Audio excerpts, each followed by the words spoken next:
احسان فراموشی کرنا بھی بہت بڑا ظلم ہے۔ ہمارے ہاں آج کل جو چیزیں بڑی سستی ہیں، بڑی ارزاں ہیں، بڑی سوکھی مل جاتی ہیں، ان میں ایک چیز احسان فراموشی بھی ہے۔ قرآن مجید فرقان حمید نے نا سورہ بقرہ کے اندر ایک مسئلہ طلاق کا بیان فرمایا کہ اگر کوئی خالی نکاح ہوا ہو اور طلاق دے دے اپنی بیوی کو تو وہ حق مہر کا کیا معاملہ کرے۔ طلاق ہو رہی ہے، طلاق، بات طلاق کی، میاں بیوی کے جدا ہونے کی بات آ گئی، تو اس مقام پر اللہ تعالیٰ نے قرآن مجید میں میاں بیوی کو کیا کہا؟ فرمایا وَلَا تَنْسَبُوا الْفَضْلَ بَيْنَكُمْ، آپس میں ایک دوسرے کے احسان کو بھلا نہ دو۔ وقت طلاق بھی تمہارے جو ایک دوسرے پر احسانات ہیں ان کو بھلا نہ دینا۔ کیوں کہ ان اللہ بما تعملون بصیر، بے شک اللہ تمہارے کاموں کو دیکھ رہا ہے۔ انسان کا انسان کے ساتھ جو بھلائی کا رشتہ ہے، نیکی کا، اسے کبھی نہ بھلایا جائے۔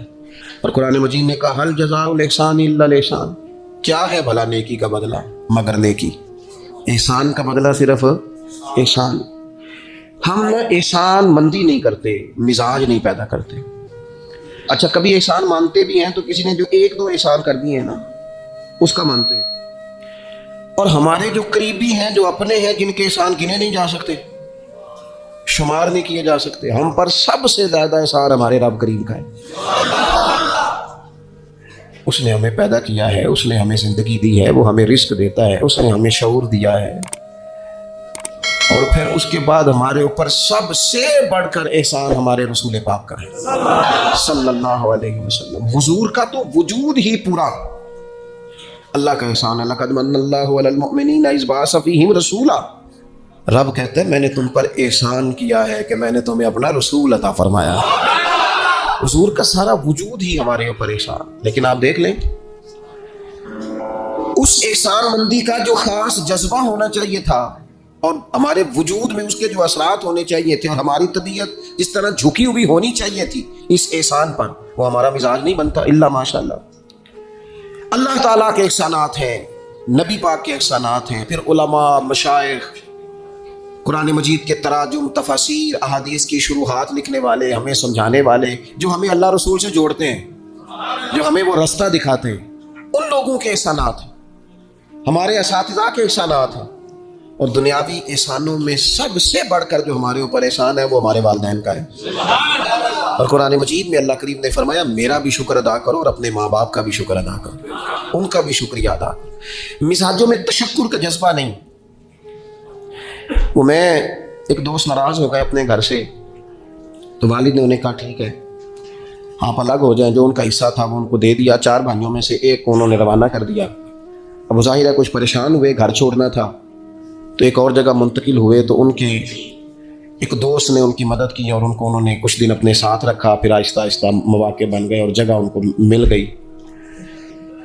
تو وہ میرے ساتھ گفتگو کر رہے تھے، تو ہم جو سادہ لوگ ہوتے ہیں، دیسی دیہاتی، وہ ہم نا ایک بات ہی پکڑ لیتے ہیں ساری زندگی، اور تصویر کا دوسرا رخ دیکھنے کو تیار نہیں ہوتے۔ کہنے لگے جی یہ میرا محسن ہے، اس نے اتنے دن مجھے گھر رکھا، کوئی 20-25 دن اس نے مجھے اپنے گھر رکھا، پھر اس نے میرے ساتھ تعاون کیا، پھر کاروبار چلانے میں میری مدد کی، پھر مجھے مکان لے کے دیا۔ 1-2 سال تک اس طرح اس نے مجھے سپورٹ کیا کہ میں ٹانگوں پہ کھڑا ہو گیا۔ اماں ابا نے تو مجھے نکال دیا تھا، اور ان کے وہ شکوے بھی بیان کرنے لگا، شکایتیں بھی کرنے لگا۔ تو میں نے اسے کہا کمال ہے نا، جس نے 20 دن گھر میں رکھا وہ محسن ہے، اور جس ماں نے 9 مہینے پیٹ میں رکھا اس کے بارے میں تیرا رویہ ہی بدل گیا ہے۔ آپ غور کریں گے اور سمجھیں گے اس بات کو کہ 9 ماں نے پیٹ میں رکھا، اور کیا دکھ سے ہے، کیا تکلیف ہے۔ اور میں نے کہا اس نے 2 سال سپورٹ کی ہے، اور یہ تو تیرا محسن ہے، اور جس باپ نے اتنی سپورٹ کی کہ تیرے 3 بچے بھی ہو گئے، تو وہ بس 1-2 منٹ میں تو وہ چپ کر گیا۔ میں نے کہا تمہیں یہ سپورٹ نظر نہیں آئی؟ ہم جو پیر صاحب تک پہنچے، ہم جو استاد صاحب تک پہنچے، ہم جو دوستوں تک پہنچے، ہم جو رشتہ داروں تک پہنچے، ہم جو اولاد تک پہنچے، ہم جو سسرال تک پہنچے، ہم جہاں بھی پہنچے، اس پہنچنے میں پہلا کردار ہمارے ماں باپ کا ہے۔ یہ پہلی درسگاہ ہے۔ میرے والد صاحب اپنا نام نہیں لکھنا جانتے تھے، میری اماں اپنا نام نہیں لکھ سکتی تھی، لیکن میں اپنے دوستوں سے کہتا ہوں کبھی مجھے موقع ملے تو 2 جلدوں میں کتاب لکھوں گا اپنے ماں باپ۔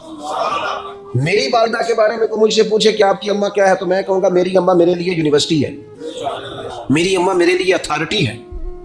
اس لیے کہ اس گود کے اندر بیٹھ کے جو سیکھا ہے وہ کہیں اور سیکھنے کو نہیں ملا. میرے والد صاحب میرے لیے اسکول آف تھاٹ ہیں, میری سوچوں پر پہلا اثر ان کا ہے. ہم نا مطلب وہ نئے نئے رنگ, نئے نئے انداز, نئی نئی چیزیں دیکھ کر پیچھے ہم ہر چیز بھولتے جاتے ہیں, اور نوے نوے نہ یار بنائیے. میں نہیں جے کو آخنا اس لیے کہ میرا میاں صاحب سے یہ شکوہ ہے کہ تسی کمینہ ہی آگ چھڑے ہیں. یہ تو ثقیل لفظ ہے, صوفیاء ثقیل جملے استعمال نہیں کرتے, تو ثقیل ہے لفظ. یعنی آج کل بھی کسی کو کمینہ کہنا بڑا مشکل کام ہے نا, بندہ نالائق کہہ دے, بیوقوف کہہ دے, تھوڑا سا نا لفظ قابو میں, لیکن کمینہ کہنا. لیکن میاں صاحب کہتے ہیں نوے نوے نہ یار بنائیے ایویں وانگ. او بھائی تھوڑا سا نا اپنے ماں باپ کے لیے بازو بچھے ہوئے ہو, محبت ہوئی ہو. اور یار میرے رسول پاک کریم محبوب علیہ السلام, معصوم آمنہ صلی اللہ تعالی علیہ وسلم, نبی پاک علیہ السلام نے نا فرمایا جس نے لوگوں کا شکریہ ادا نہیں نہ کیا اس نے اللہ کا بھی کوئی نہیں کیا. اگر تو کسی کا احسان مند ہی نہیں, اگر تو کسی کا مشکور ہی نہیں, تو اللہ کا کیا شکر ادا کرے. حضور نے فرمایا جب کوئی تمہارے ساتھ نیکی کرے تو بہترین بدلہ دینے کی کوشش کرو. وہ بابا بلے شاہ صاحب نے نا کتے کی وفاداری کا بیان فرمایا ہے, اور بڑی سمجھنے والی بات ہے. بابا صاحب کہتے ہیں کہ کتا جو ہے نا اس کے ہم مالک ہیں, تو ہمارا بھی تو کوئی مالک ہے نا. فرماتے ہیں ایک روٹی کتے کو ڈالتے ہیں, دوسری مانگے تو کئی دفعہ لوگ جوتا بھی مار دیتے ہیں, لیکن خود مالک جو ہے کتے کا وہ پنکھے کے نیچے, اے سی کے نیچے سویا ہے, اور کتا جا کے صبح کسی درخت کے نیچے سوتا ہے, اور ساری رات مالک سویا ہوا ہے, یہ پہرے داری کر رہا ہے, اور کسی کو بھی اس کے گھر میں آنے نہیں دے رہا. کہتے ہیں تو کتے کا مالک ہے تو تیرا بھی تو کوئی مالک ہے نا. تو راتی جاگے تے شیخ صدا میں, راتی تے جاگ دے کتے تیتھوں کتے مالک دا در مول نہ چھڑ دے. وہ 4 سال بیماری آ جائے تو لوگ معاذ اللہ کے شکوے کرتے ہیں, اور تو جوتے مارتا ہے تو تیرا جانور تیرے گھر سے جانے کو تیار ہے. لوگ بوری میں ڈال کے بند کر کے چھوڑ آتے ہیں, اسے پتہ ہے مالک چھوڑ گیا ہے, لیکن گھر آنے سے پہلے بلی پھر آ جاتی. راتی جاگے تو شیخ صدا میں, راتی جاگ دے کتے تیتھوں کتے مالک دا در مول نہ چھڑ دے.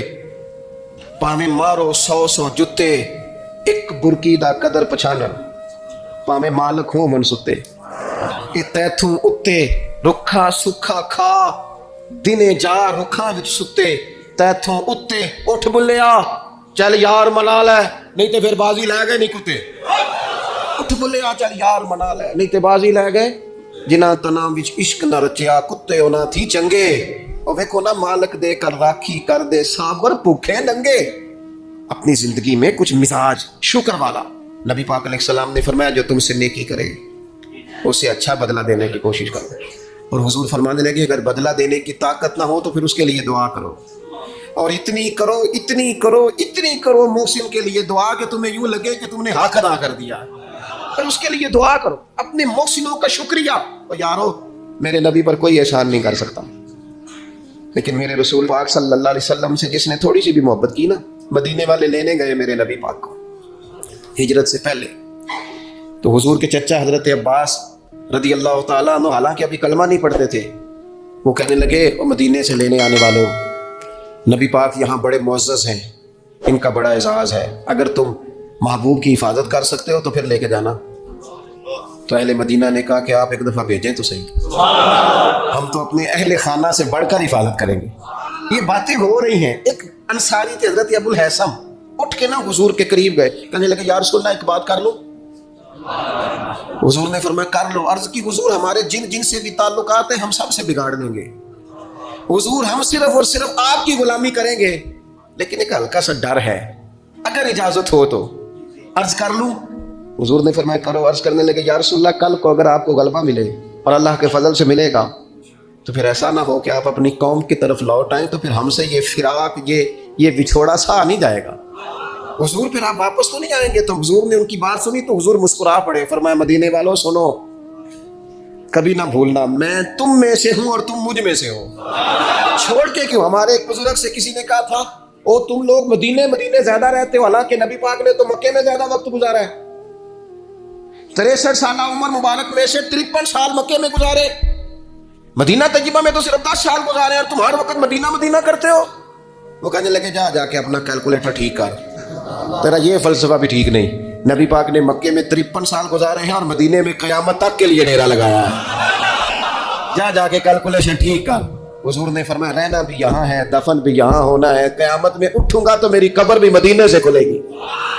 مدینے والوں نے نا ایک دفعہ پھر ایک موقع آیا, مکہ فتح ہو گیا, تو فتح مکہ کے بعد نا ایک جنگ تھی, اس جنگ میں نا کچھ مال غنیمت آیا, تو نبی پاک علیہ السلام نے وہ مال غنیمت, یہ ایک مؤلفۃ القلوب قرآن پاک کی اصطلاح ہے, تالیف قلب کے لیے مال دینا. تو مکے کے لوگ جب مسلمان زیادہ ہوئے تھے, نئے ہوئے تھے, حضور نے مال زیادہ دیا, صحیح حدیث میں موجود ہے, زیادہ مال ذرا محبوب نے ان لوگوں کو دیا. تو ایک دو نوجوان انصار مدینہ میں سے کہنے لگے ابھی تو ہماری تلواروں سے اہل قریش کا خون ٹپک رہا ہے اور مال انہیں زیادہ مل گیا. تو حضور نے خیمے میں اہل مدینہ کو جمع فرمایا, فرمایا تم نے یہ بات کی ہے؟ سچ بولنے والے لوگ تھے. عرض کی حضور ایک دو جوانوں کے منہ سے نکلی ہے.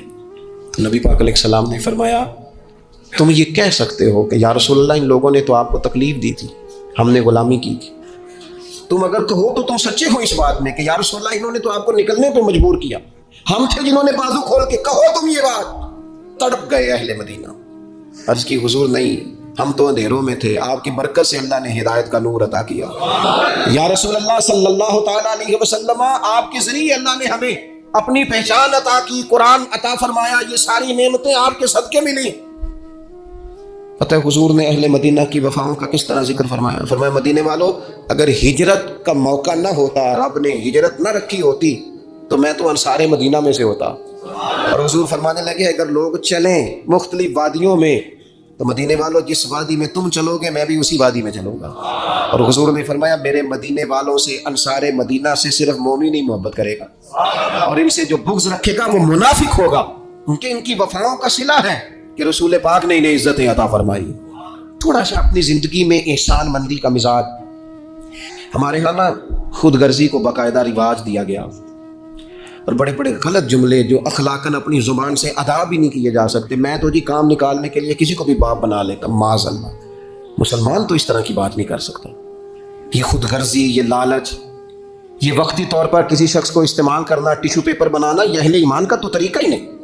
وہ تو یاد رکھتے ہیں ہر ایک کا احسان, وہ تو کسی نے محبت کی ہو تو اس کا خیال رکھتے ہیں, وہ تو ان چیزوں کو سمجھ. حضرت جعفر طیار نے کہاں شہادت دی تھی جنگ موتا میں, اور حق تھا اہل ایمان کا کہ وہ شہادت پیش کرتے, لیکن دین کے لیے گئے نا, حضور علیہ الصلوۃ والسلام کے فرمان پر گئے تو محبوب نے ان چیزوں کو یاد رکھا. جب ان کی شہادت کی خبر آئی تو حضور خود حضرت جعفر طیار کے گھر گئے, ان کے بچوں کو سینے سے لگایا. 3 دن تک حضور کے گھر سے کھانا پک کے آتا رہا. اور حضرت جعفر طیار کے بیٹے کہتے ہیں میرے لیے نبی پاک نے دعا کی تھی برکت کی. تو فرماتے ہیں زندگی میں کوئی ایسا سودا مجھے ملا ہی نہیں جس میں اللہ نے ڈھیروں نفع نہ عطا فرمایا. لیکن ان کی اہلیہ حضرت جعفر طیار کی گھر والی رو پڑی, عرض کی یا رسول اللہ صلی اللہ تعالی علیہ وسلم اب میرے بچوں کا کیا بنے گا؟ والد کا سایہ اٹھ گیا, لیکن اسلام کسی کا حق نہیں رکھتا. کوئی مخلص ہو کر دین کے ساتھ چلے اور پھر اس شخص کا حق رکھا جائے, اس کی قدردانی نہ ہو, اس کو نوازا نہ جائے. من عمل صالحا من ذکر او انثى وهو مؤمن فلنحيينه حیاتا طیبہ. اللہ فرماتے جو بھی ایمان لانے کے بعد نیک اعمال کرے, چاہے مرد ہو چاہے عورت ہو مومن, فلنحيينه حیاتا طیبہ, ہم اسے پاکیزہ زندگی عطا فرمائیں گے, اسے اعزازات سے نوازا جائے گا, حیات طیبہ ملے. حضرت جعفر طیار رضی اللہ تعالیٰ عنہ کی اہلیہ اور میرے بچوں کا کیا بنے گا؟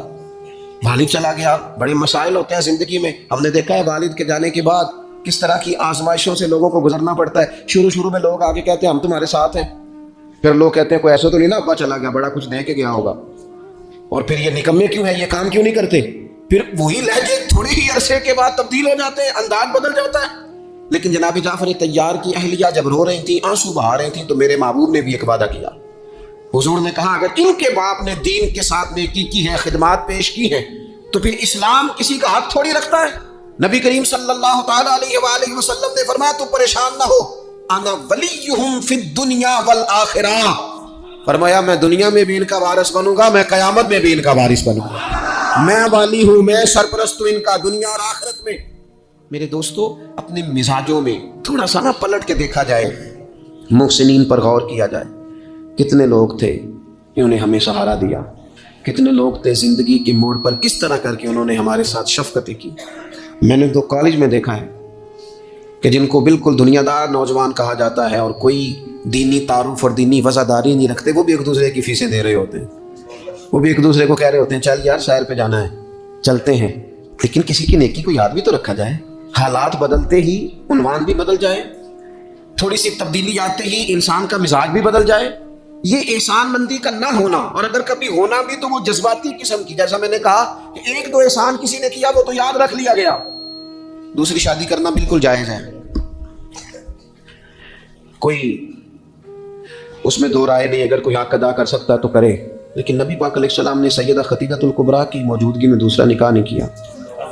اعلیٰ حضرت بریلوی رحمۃ اللہ علیہ حج کے لیے تشریف لے گئے تو وہاں جتنے علماء اس وقت موجود تھے وہ سارے آ کے بیٹھ گئے، حضور ہمیں حدیث پاک پڑھا دیں، ہمیں تفسیر کے اسباق پڑھا دیں، ہم شاگرد بننا چاہتے ہیں، اسناد لے رہے ہیں۔ اب اس زمانے میں لوگ 6 ماہ، سال اس سے بھی زیادہ حرم شریف میں رہتے تھے، تو وہاں کچھ لوگوں نے کہا حضور اتنا عرصہ آپ کو یہاں رکنا ہے تو آپ یہاں نکاح کر لیں۔ فرمانے لگے دوسری شادی جائز بھی ہے اور میں اس کی طاقت بھی رکھتا ہوں،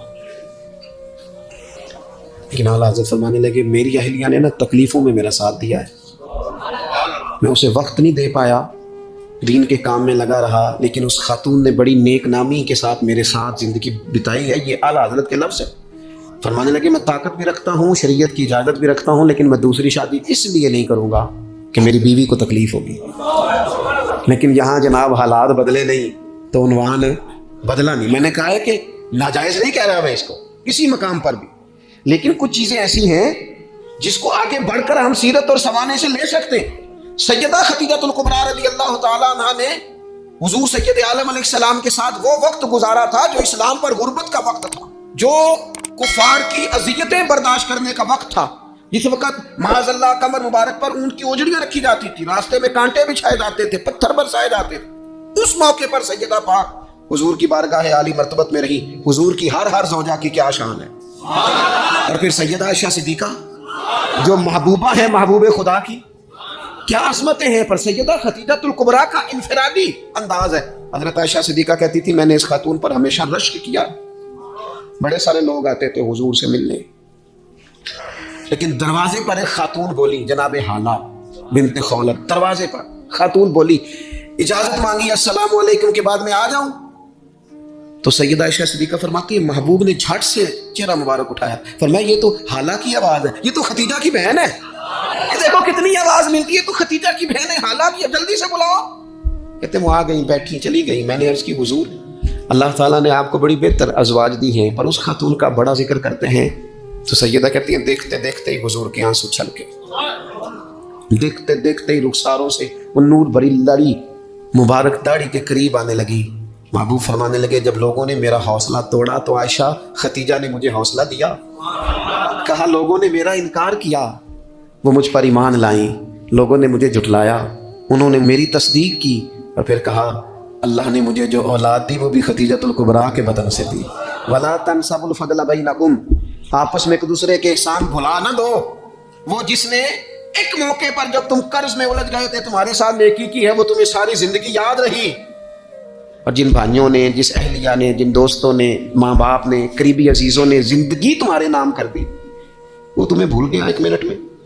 اپنی زندگی احسان مندی والی ہو، اس میں حضرت ابوبکر صدیق رضی اللہ تعالیٰ عنہ نے بڑا کریم محبوب کا ساتھ دیا۔ ایک موقع پہ نہیں درجنوں مواقع پر حضور نے فرمایا میں نے سب کی نیکیوں کے بدلے دے دیے، ابو بکر کا بازو تھام کے لے جاؤں گا رب ہی اسے اجر عطا کرے گا۔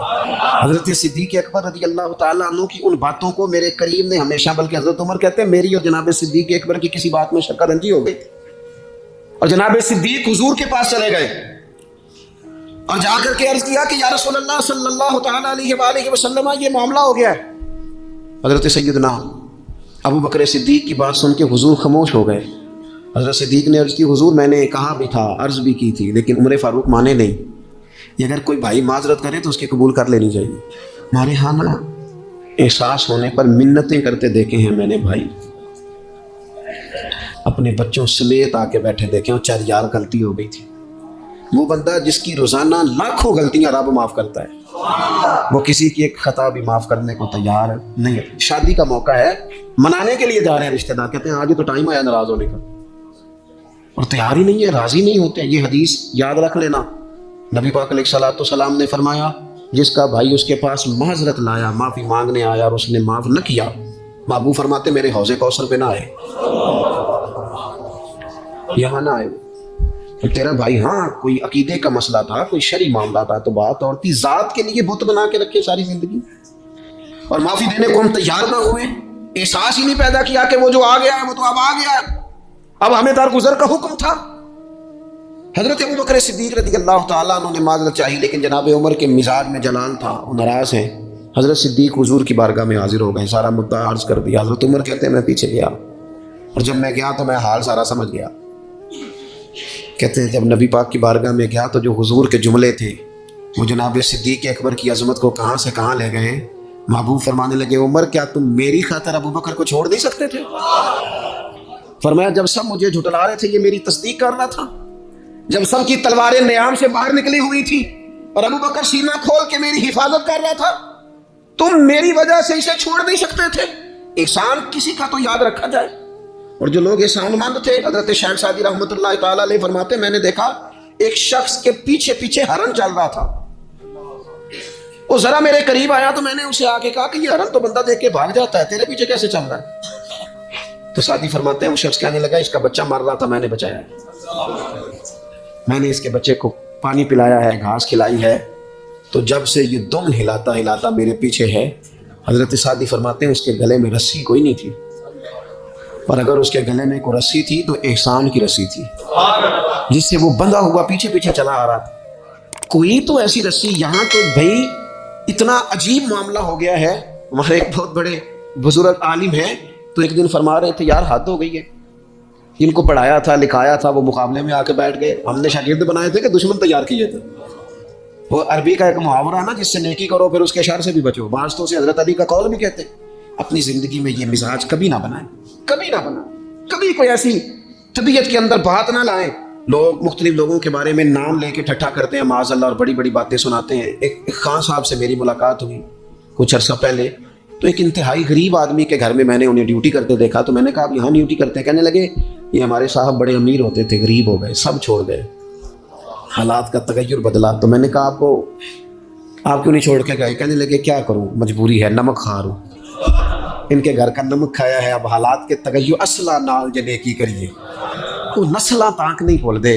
تو وہ میرے دوست کہنے لگے میں نے اسے 20 دفعہ کہا ہے کہ تو چلا جا، سب چلے گئے اور میرے پاس گنجائش بھی نہیں، لیکن یہ کہتا ہے یہی روٹی کھائی ہے، جب راج کے ملتی تھی تب بھی کھاتے تھے، اب ایک ملتی آدھی آدھی کھائیں گے، رہنا یہیں پہ۔ احسان مندی کا مزاج، اور بالخصوص اپنے قریبیوں کے بارے میں، اپنے اہل خاندان میں سے قریبیوں کے بارے میں احسان مندی کا مزاج بنائیں۔ اپنی طبیعت سے ناشکری، اپنی طبیعت سے رشتوں کو توڑنا، اپنے مزاج سے اپنے قریبیوں کے احسانات کو بھول جانا، اس سے باہر آئیں۔ اپنے اساتذہ کے لیے جذبات پیدا کریں۔ اعلیٰ حضرت رحمۃ اللہ علیہ فرماتے استاد بدرجے باپ کے ہے، اور اس استاد سے کون مراد ہے؟ شیخ مرشد بھی اسی میں داخل ہے، جس سے ہم تربیت لیتے ہیں، جس کی وجہ سے اللہ ہمیں کوئی خیر نصیب کرتا ہے، جس کی بات سے کچھ سیکھتے ہیں وہ بھی اس میں داخل ہے۔ فرماتے ہیں ان کا حق ہے، اور جو حق والے تھے انہوں نے حق اس طرح سمجھا کہ حضرت مولا علی شیر خدا فرماتے ہیں میرا استاد اگر چاہے تو مدینے کے چوک میں کھڑا کر کے مجھے بیچ دے، میں بک جاؤں گا، لیکن اس کے حق سے میں اب پیچھے نہیں ہٹوں گا۔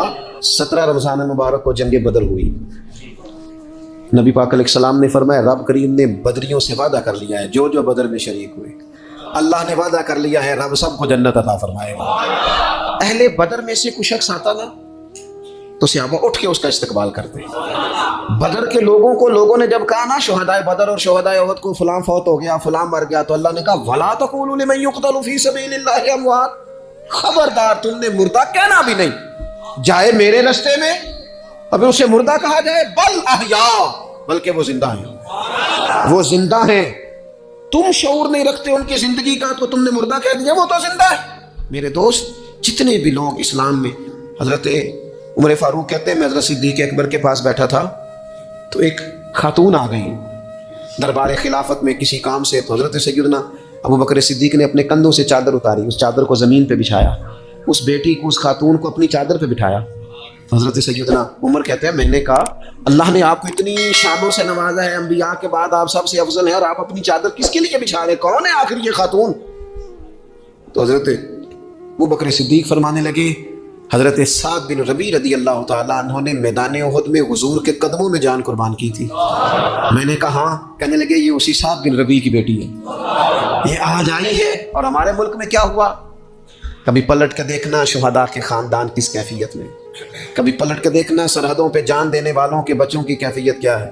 کبھی کسی تقریب میں بلا لیا جاتا ہے, 2 جملے کہہ دیے جاتے ہیں, کوئی ایک آدھ میڈل بھی دے دیا جاتا ہے, لیکن کبھی پلٹ کے دیکھنا ان کی کیفیات کیا ہیں, ان کا خیال رکھا, ان چیزوں کو غور کیا گیا. کسی نے اگر کسی مقام پہ کوئی نیکی کی تو اس نیکی کا اعزاز رکھا گیا. میں نے تو اپنی زندگی میں دیکھا ہے, بڑا چھوٹا آدمی ہوں کہ میں نے دیکھا ہے دین کا کام آپ تھوڑا کرتے ہیں, رب آپ کو اجر اتنا عطا کرتا ہے, اتنا عطا کرتا ہے کہ انسان شرمندگی میں پانی پانی ہوتا جاتا ہے کہ یہ تو بالکل میری اوقات ہی نہیں تھی, یہ تو کیفیات ہی نہیں تھی.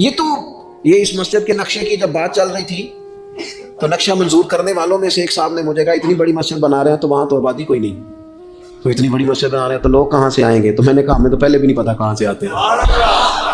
وہ کہنے لگے نہیں پھر بھی کوئی اندازہ تو ہو. میں نے کہا کہ میں چلے مسلمان پر ویسے ہی اعتبار کرنا چاہیے, تو میں تو ویسے ہی پگڑی داڑھی والا ہوں, سچ بتاتا ہوں مجھے نہیں پتا کہاں سے آئیں گے پر امید ہے کہ آ جائیں گے. اب جو آ رہے ہیں وہ مجھے صرف ایک ہی بات کہہ رہے ہیں, تہاڈی جگہ تھوڑی ہے, جگہ ذرا بتا لو. میں نے کہا ذرا ٹھہر جاؤ, جو چیزیں ہو رہی ہیں ان کو ذرا مینج کر لیں. دیکھو اللہ تبارک و تعالیٰ, اللہ کا رسول, دین کسی کا قرض نہیں رکھتا. ہمارے مخلص ہونے میں دیر ہوتی ہے, ہم جلدی شکوہ کرتے ہیں اپنی زبان پہ, اللہ تعالیٰ ہمیں معاف فرمائے. بعض اوقات نہ چاہتے ہوئے کچھ ایسی باتیں آ جاتی ہیں جن میں بعد میں شرمندہ ہوتی ہیں, یار یہ جملہ کیوں کہا, دین تو بڑا اعزاز دینے والا. اپنے محسنوں کا شکریہ ادا کریں. آپ یقین کریں میں نے زندگی میں ایسے اساتذہ دیکھے جن کا مقصود تنخواہ لینا نہیں تھا, پڑھانا تھا, اور انہوں نے جیب سے خرچ دے کے بچوں کو پڑھایا, دل لگایا, جد و جہد کی. ایسے مشائخ دیکھے جنہوں نے وارفتگی کے ساتھ لوگوں کو دین کی طرف قائل کیا. اب نا زمانے میں تکلف پیدا ہو رہا ہے, اب طبیعتیں انسان مند نہیں رہی. بچے اپنے ماں باپ سے جب یہ کہیں کہ آپ نے ہمارے لیے کیا کیا ہے, اور جب شاگرد اٹھ کے اپنے استاد سے کہیں کہ اگر پڑھایا ہے تو فیس نہیں لی, مفت پڑھایا ہے. اگر کوئی بیوی اٹھ کے اپنے خامن سے کہہ دے, نبی پاک علیہ السلام نے فرمایا, بخاری میں موجود ہے, کہ ساری زندگی تم عورت کے ساتھ نیکی کرتے ہو لیکن تمہارا ایک عیب دیکھتی ہے تو وہ کہتی ہے میں نے تو کبھی تم میں کوئی بلائی دیکھی نہیں, یہاں تو سکھ پایا ہی نہیں. فرمایا اس بنیاد پر کثرت سے عورتیں دوزخ میں جائیں گی. اور اگر وہ خاتون جس نے سارے دکھ سکھ دھوپ چھاؤ خامد کے ساتھ گزاری, اگر خامد اسی کو اٹھ کے تانا زنی کرے, اس کے 2 ایک کاموں کو بنیاد بنا کر کے یہ چیز نہیں ملی, یہ کپڑا وقت پہ استری ہوا نہیں ملا, اس کی زندگی کی ساری نیکیوں کو توڑ کے رکھ دے, یہاں تک کہ اس کے ماں باپ کے بارے میں بھی کمزور جملے کہے, تو اللہ کا قرآن کہتا ہے وَلَا تَنْسَبُوا الْفَضْلَ بَيْنَكُمْ, آپس میں ایک دوسرے کا احسان بھول نہ جایا کرو.